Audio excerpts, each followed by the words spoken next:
Bonjour à tous, que Dieu vous bénisse abondamment. Voilà, une fois dans votre chaîne JDM TV. Alors aujourd'hui, je vais préparer encore un message, puisque ces derniers, mon message sont beaucoup plus concernant le Fils envers le Père. Alors aujourd'hui, je vais nous parler sur les trois vérités qui sont attachées à l'esprit de l'adoption. Trois vérités qui sont attachées à l'esprit de l'adoption. Amen. Et puis à la fin, je vais vous expliquer, je vais vous faire comprendre et vous saurez si c'est quoi l'esprit de l'adoption. Amen, amen. Voilà. La première des choses, le premier point, la première vérité qui est attachée à l'esprit de l'adoption. L'esprit de l'adoption, c'est d'abord un esprit qui nous pousse à être reconnaissants. Amen. C'est un esprit qui nous pousse à être reconnaissants.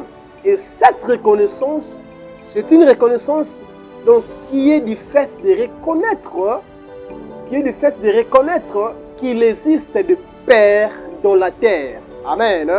Qu'il existe de Père dans la terre. Qu'il existe de Père dans la terre. Parce que la Bible nous dit que nous avons reçu un esprit. Et cet esprit, c'est un esprit qui nous pousse à dire Abba Père. C'est un esprit qui nous pousse à dire Abba Père. C'est le même esprit qui nous pousse à dire mon Père, mon Père. Amen. C'est le même esprit qui nous pousse à dire mon Père, mon Père. Alors, nous allons comprendre que dans cette expression, on a deux dimensions de Père. On a deux types de Père.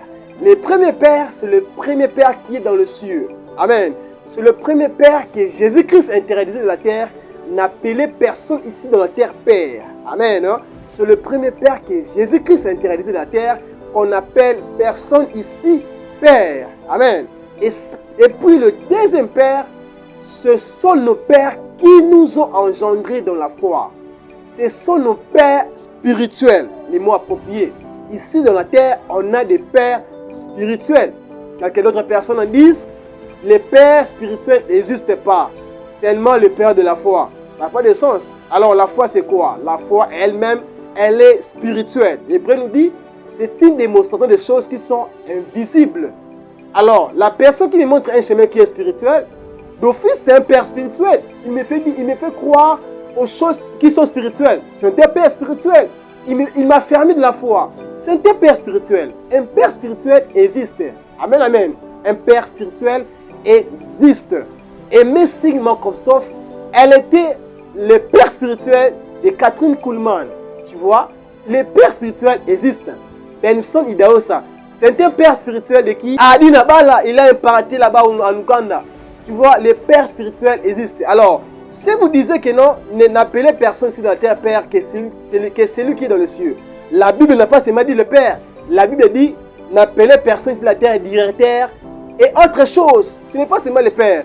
Vous qui ne croyez pas qu'ici dans la terre, qu'il n'existe pas le Père spirituel, vous êtes dans le faux.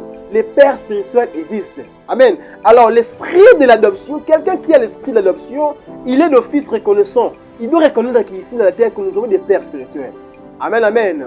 Je crois que vous avez compris les premiers points, la première vérité attachée à l'esprit de l'adoption. Amen. Alors le deuxième point, la deuxième vérité, c'est l'humilité. Quand on a l'esprit de l'adoption, c'est un esprit qui nous pousse à être humble.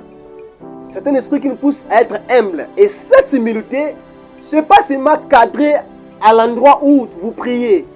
Mais cette humilité est attachée à beaucoup des endroits que vous fréquentiez. À l'université, au travail, à l'église, partout où vous êtes, vous devez appliquer l'humilité.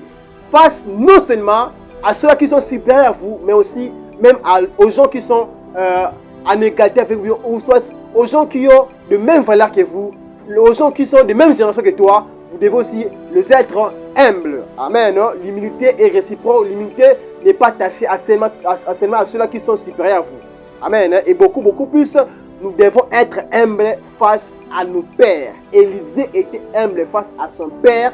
Voilà pourquoi il a reçu les doubles portions que nous avons, que nous tous nous lisons dans la Bible. Amen. L'humilité précède la gloire. Quand tu aimes, Dieu va te lever. Amen. Alors le deuxième point, pour citer la troisième vérité, quand on a l'esprit de l'adoption, nous devons servir Dieu.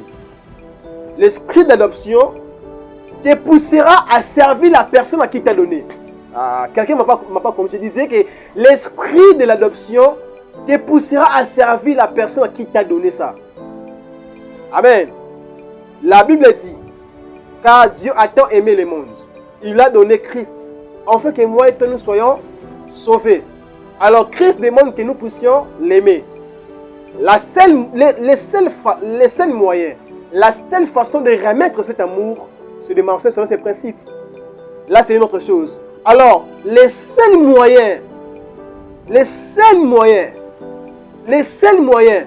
qui doivent te pousser, moi et toi, à servir Dieu, c'est parce que nous avons l'esprit de l'adoption.